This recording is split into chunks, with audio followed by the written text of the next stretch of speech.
India को बहुत दफ़ा यूएस की तरफ से वार्न किया गया कि भाई आपने रशिया से ट्रेड नहीं करनी है, उसके बावजूद हमने देखा कि इंडिया ने हमेशा एक अनदर लूप होल क्रिएट किया और ट्रेड जारी ही रखी। अब फिर से रिलायंस ने जो है वो ट्रेड जो है वो कंटिन्यू कर दी है रशिया के साथ, और सस्ते दामों में तेल खरीदने की बात जो है वो दोबारा से शुरू हो गई है।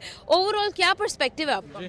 जिस जहाँ पर इंडिया का अपना फ़ायदा होगा वहाँ पर तो इंडिया काम करेगा, क्योंकि इंडिया एक इंडिपेंडेंट कंट्री है पाकिस्तान की तरह। ठीक है, अब इंडिया का फ़ायदा रूस से मिल रहा है उनको तेल खरीदने में, ठीक है, तो वही तेल फिर खरीदेगा। ओके, यानी वो फिर अमेरिका को नहीं देखेगा ना बाकी कंट्रीज, क्योंकि इंडिया भी एक इकोनॉमी है, स्ट्रॉन्ग इकोनॉमी है। ठीक है, तो अब वो अपनी तजारत से ट्रेड करेगा ठीक है, और वो हमेशा करता रहेगा और अपने लिए नए से नए रास्ते निकालेगा। ठीक है, हाँ, और इस मिसाल इंडिया की इकोनॉमी के ऊपर उसका बड़ा अच्छा फ़ायदा होता है। एग्जैक्टली, हाँ, तो इंडिया को अगर सस्ता तेल ईरान से मिलेगा तो वहाँ से खरीदेगा, ओके, ताजिकिस्तान से मिलेगा वहाँ से खरीदेगा, बलूचिस्तान से मिलेगा बलूचिस्तान से भी खरीदेगा। बलूचिस्तान में भी बहुत तेल है, ठीक है, लेकिन पाबंदी की वजह से नहीं खरीद रहा। सही है। आपको क्या लगता है सर, कैसे इंडिया, अगर देखा जाए तो यूएस की तरफ से बहुत सारी सैंक्शंस जो है वो स्टिल लगाई गई, टैरिफ्स की बात भी की गई, लेकिन अगेन जो है वो इंडिया की तरफ से उन कंपनीज के साथ डील की गई जो अभी तक सैंक्शंस में शामिल नहीं है। आप इस पूरी जो पिक्चर है उसका क्या रुख देखते हैं?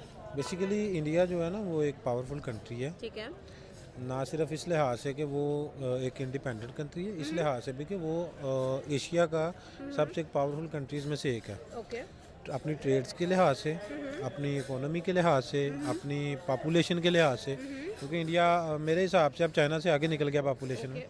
ठीक है, तो ये सारी चीज़ों को देखते हुए वो मुझे नहीं लगता कि वो अमेरिका या किसी दूसरी तीसरी कंट्रीज़ को जो है वो जवाब दे। ओके, इसी तरह अगर पाकिस्तान को चाहिए कि वो भी इंडिया से इस तरह की कुछ चीज़ें सीखे। सही है, अच्छी बात है। अब हाँ जी, अच्छी बात है। अब रिलायंस कंपनी है और तो वो इंडिया अंबानी की कंपनी है, तो अब देखें अंबानी अपनी गवर्नमेंट के साथ कितना सिंसियर होकर चल रहा है। ऐसा ही है। अभी वो सियासत में नहीं है, लेकिन एक बिजनेसमैन होने के नाते वो अपनी कंट्री के साथ लॉयल होकर चल रहा है, और उसकी कंपनी ने एक अच्छा स्टेप लिया है कि वो अगेंस्ट अमेरिका या यूएस और जितने भी कंट्रीज़ हैं इस सारे जिनके ऊपर टैरिफ्स अमेरिका की तरफ से लगाया जाता है, रशिया जो है उसकी तरफ उस पर नहीं लगाया जाता, चाइना के ऊपर नहीं लगाया जाता। ठीक है, क्यों नहीं लगाया जाता ये आप बेहतर जानती हैं बाकी सब, क्योंकि ये एक इंडिपेंडेंट कंट्री है, किसी की बात को मानते नहीं है, कहते हैं हमारे से ज़्यादा पावरफुल कंट्री नहीं है कोई। बिल्कुल, ठीक है, तो इस तरह इंडिया जो है कि वो इस चीज़ का फ़ायदा उठा रहा है कि अमेरिका के जो मुखालिफ कंट्री हैं उनसे वो अपनी परचेजिंग स्टार्ट करके वो एक अपने मुल्क के लिए सिर्फ नहीं, अपनी आवाम के लिए भी काफ़ी ज़्यादा सूदमंद जो है वो साबित डेफिनेट होने की बात है। कोशिश